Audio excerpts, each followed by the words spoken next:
What's good, everybody? It's your boy Reckless Ray Dinero, and we are back at it again with another episode of Future Financial Strategies.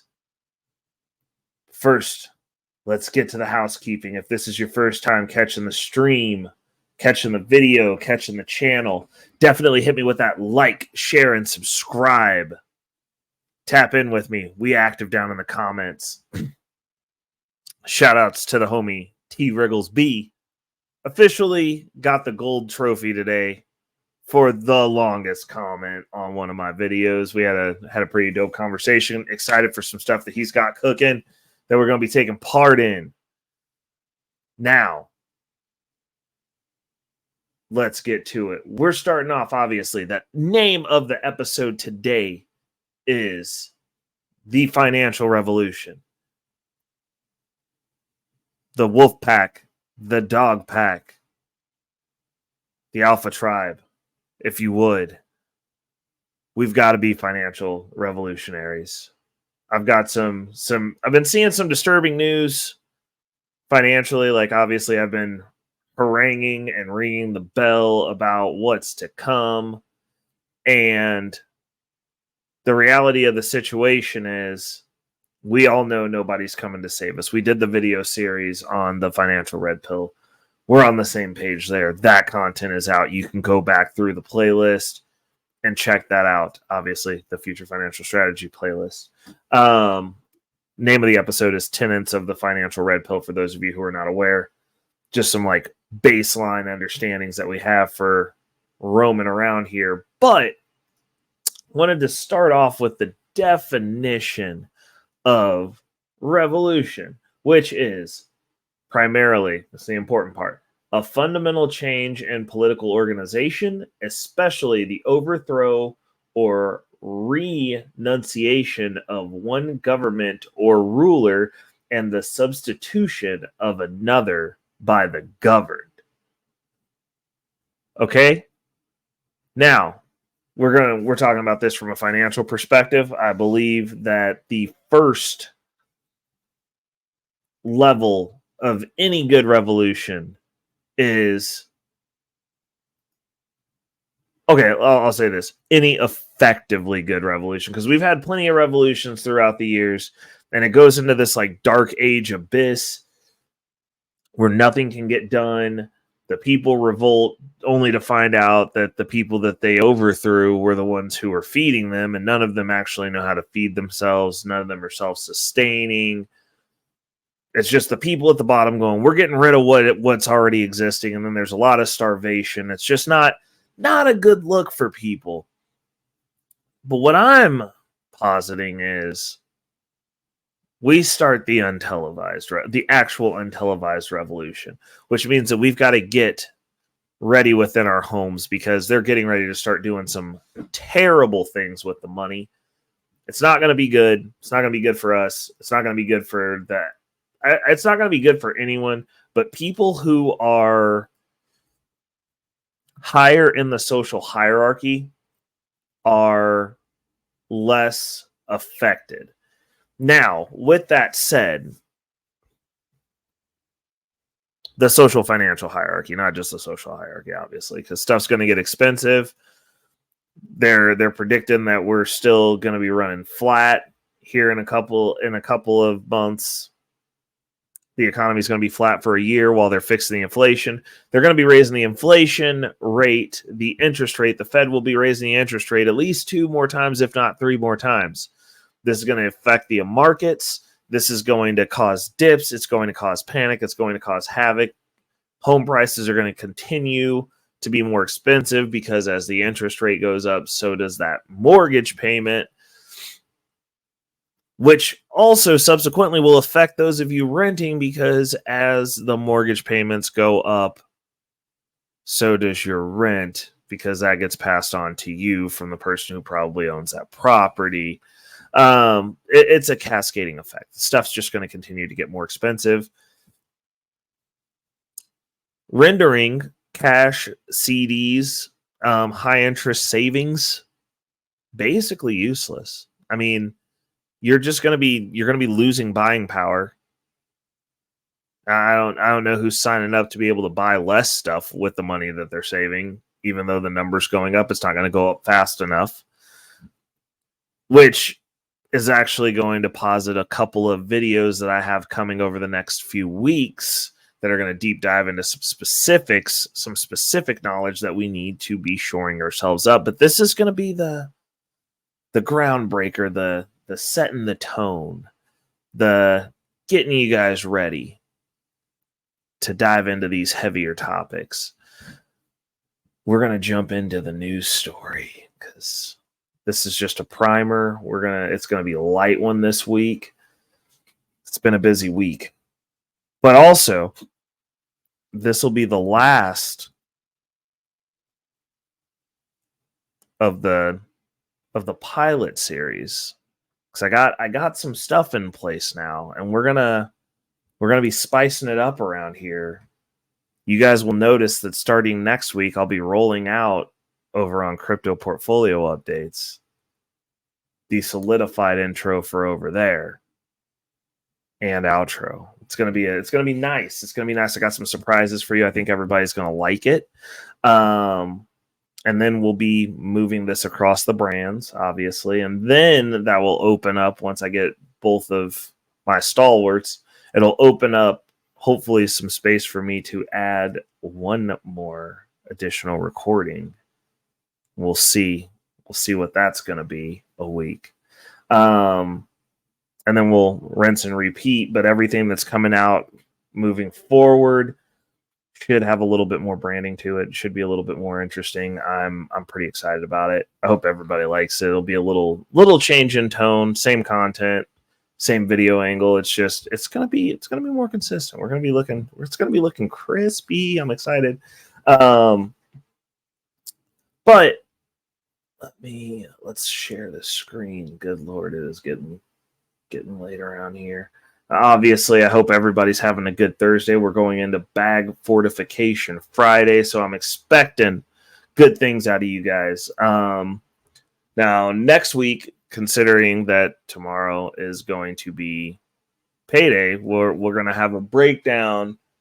We're going this end of the month. I'm going to have a good breakdown for you guys. It's going to be good. It's going to be a good one. It'll actually be on the 1st of next month. It's going to be solid. I'm excited about it because we're tracking more stuff. Everybody likes I got some feedback that people are liking the metrics updates, that people like the breakdown that I share the results of how we did. With the way the crypto market's going, man, it's looking like this month could be interesting. It's gonna be interesting in multiple facets, but we're still online to do some stuff. I'm excited to see what the dividends payouts are looking like this month. Those don't really move a whole lot, but I've gotten more effective at hunting down those payments because they're coming in different places. Also, go ahead and make this update now before we share the news. I'm adding a level of aggression. Yeah, that's right, people. Aggression. So we know I've been aggressive this week. To the savings rate, since we've been talking about, I did on crypto, we had to do the breakdown on Bitcoin. Come for me. But I've decided that we're going to do the savings for the down payment of the house. I'm going to go ahead and add a level of aggression to it. First of all, we're saving in the QQQ ETF, which it's more aggressive. It generally outperforms the S&P 500. It's a more aggressive play going in, like while we're stacking those chips. I've decided to add in a 30% of the holding kicker that we're going to do in Bitcoin because the thing that's crazy is like when you actually use like a regular brokerage, you have to buy full shares. So the allocation that I have sent over, there's like a little bit that's like left over that goes into this like weird void space that generally ends up somewhere in the portfolio where it's working because I don't like sitting on cash. But I was thinking about it and I was like, I can just like buy Bitcoin with that and then like do a 30% allocation in Bitcoin. I've got a 12-month window, that's going to catch at least a piece of the bull run pump, the initial one. Most likely, and I'm willing to play that cycle because I know that Bitcoin's most likely going to outperform both the S&P and QQQ. So that's what we're doing. So yeah, we're gonna be adding Bitcoin into that savings play. Let's take a look at this. So I saw this, and it's Americans are still ransacking their retirement savings. Y'all are really out here in the retirement savings. Like y'all got no. I mean, if you're dipping into retirement savings, good Lord, that means that you've spent literally all the money, all of it. Like there's nothing left. You're hand to mouth and eating the future. That is crazy. Borrowing from retirement savings was also in the second quarter. The tally of folks taking hardship withdrawals from their 401k was up 12% compared to the first 3 months of the year. Oh, and a leap of 36% year over year. Ooh, it's getting rough out here, people. Good God. And this is the reason that we are trying not to be at the bottom of the hierarchy, the financial hierarchy. We got to do something. I mean, I understand that everybody, like me personally, I'm not an advocate of getting your money up, but like if you're dipping into retirement because you burn up everything else, everything else, it's time to start looking at increasing your income. Like, are you just working 35, 30, 40 hours a week? You might need to hop in an Uber. You might need to deliver someone's food, which you can do with any vehicle. Like, this is bad. You gotta change jobs. You gotta look for some more income. Because this is terrible. Like, wow. I mean, I'm hoping that, I mean, and student loan payments are coming back up, folks. Like we gotta do something about this. This is not how we do things. This ain't the play right here. I don't know what to even say about it. It just doesn't sound good at all. Doesn't sound fun. We're gonna let's see here. I mean that's really all I have to say about it is like this is not good. Like that's terrible. You got to have your money working for you, but like dipping into the future because of now, we got to figure that out. We need to figure that out immediately. Let's go to shorts. See if we do throw in a couple of reactions on here because, like I said, this was a short episode. So let's see what we got in here.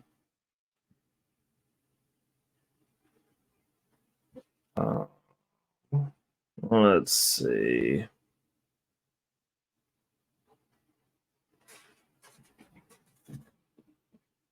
Let's see here.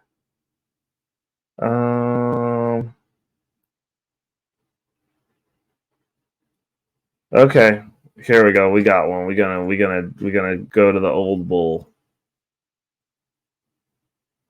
Oh no. Expenses. You got a portfolio.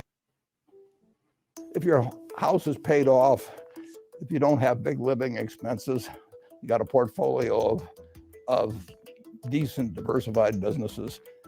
Don't really need any cash. If you're working in something where you're living off your paycheck from week to week, you want to have a little cash around, and you certainly don't want to have a credit card that's maxed out or anything like that. If your house is paid off, if you don't have big living expenses. You know what? I don't always agree with. Actually, I do always agree with Buffett. I don't always agree with Buffett. We're not going to say always, but that is true. I mean, we should be moving into a space to where we can live off that portfolio. That is one of the goals. Me personally, I'm trying to move into a space, obviously my traditional finance portfolio, but I still want to be able to stack away and just continue to build within the cryptocurrency space, which is basically all I do. I do not cash out over there. Oh, here's a good one. Let's see what this is all about. I had some crypto and I may have some stocks that I haven't looked at in a long time. Oh boy, how much do you think? I don't know. The crypto's probably a couple $100 maybe. And well, okay. So how much equity do you have in properties? Nothing. Oh, that's the one thing I was hoping for. I walked away from my house when my wife passed away, and I didn't have the cash at the time, but the mortgage money was sitting there. We went to the National. The mortgage money, taking money from the. Okay. Right. But, here's the thing. A mortgage payment can be made up. Let me get an understanding of your wealth then real quick. Okay. What is in your checking account right now? Your personal checking account. Pennies. Okay. What is in your savings? Personal savings. I mean, there's no cash. What are in the stock market? I had some crypto. Oh Lord, this sounds bad. I had some crypto, and I may have some stocks. This is what we doing in 52. We just out here doing the most. Like, this is crazy. That is wild. I can't. Let's hear the best financial advice. So I want to end this on a positive note. Let's What is hear the best some positive financial advice you've ever received? Invest in assets, not liabilities. What is the worst financial advice you've ever received? The way to build wealth is saving your money. So true. Third question. Do British people? What is the best financial advice you've ever received? Invest in assets, not liabilities. What is the worst financial advice you've ever received? The way to build wealth is saving your money. So true. Third question. What is something you used to value that you don't anymore? Material things. What is something that you think people think is important when it comes to money, but you realize that's not really the right focus? Net worth. Net worth is a crap indicator of real success. What is the best financial advice? Oh, okay. That's interesting because I do keep track of my net worth. I also keep track of my income and what I have liquid. The reason, I like all of them. The net worth one though, that kind of hit because normally I agree with most of the things that Jaspreet says. So for me, in the way that I have my stuff set up, the reason I track my net worth is because I am building that out and my income isn't super high. So like, I don't know what other, it also keeps me focused on tracking my liabilities. So I don't know, man. I don't know that I like that. I think I disagree. I think I disagree on the net worth indicator for the way that I track it because it helps me keep a firm look at my liabilities. And generally speaking, if my net worth's growing up, my income is also going up because of the way that my investments are set up. I don't know. Actually, I could see it because a lot of people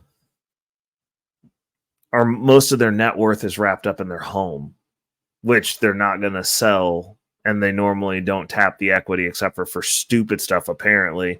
And yeah, I could see this going both ways. I guess it depends on, you know what? We're going to have to do an episode on net worth and the weighting of it. Because if I do see the point, if all you have is actually, you know what? It's going to be covered in next week's episode that I'm actively preparing for right now. Not right now, but that I'm getting ready to start preparing for this weekend. Yeah, next week's episode is going to be good because I think it'll touch on that, but it'll also touch on why net worth matters to me because my net worth isn't wrapped up in my house. But if it is, then that is a crap indicator. So, yeah, okay. I'm going to drop this down. We're going to get up on out of here. This one is a shorty but goodie. Yeah, next week's episode is going to be super interesting. If your net worth's trapped up in your house, and your house is like 80% of your net worth or whatever, then yeah, it's a crap indicator. It definitely is. So I agree and disagree, but I more agree from the perspective that statement was coming from, because he's talking about the general person who would who their house is their net worth. They don't have working assets. But for the last time, it's your boy, Reckless Ray Dinero. And by the last time, I mean like the last time, as in this is going to be the last time that I have to do the outro this way. For the last time, it's your boy, Reckless Ray Dinero. Make sure to hit the like, share, and subscribe. Till next time, let's go. Let's go. Let's go.